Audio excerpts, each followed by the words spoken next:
हे बघ बाई, आता मध्यरात्रीनंतर तुझी गाडी पोहोचल नागपूरला. मला तर बाई काळजीच वाटते. अन जागी राहा. गाडी नागपूर जवळ पोहोचता तुझ्या मैत्रिणीला फोन कर. अहो, मैत्रीण काय करणार आहे तिची? मध्यरात्रीनंतर ती घराबाहेर पडणार आहे का? तिलाही धोकाच ना. आई बाबा प्लीज, नागपूरलाच जाते मी.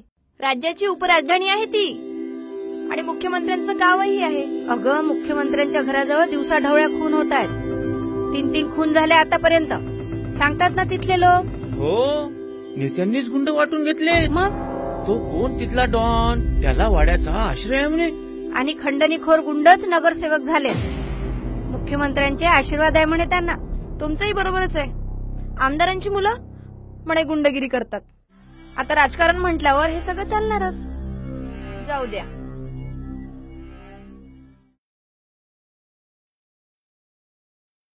वाह, पार्टी विथ डिफरन्स म्हणायचं.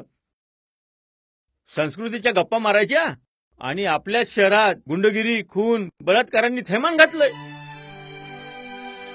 नाही पुरीची होत माझा रात्री बेरात्री अशा शहरात तुला पाठवायचा. नको जाऊस ना ग. सत्तेच्या मोहाने चालू लागलाय आता गुंडांचं भागवत. 10 वर्षापासून सहन करतायत नागपूरकर. आता कसं नाही रागवत?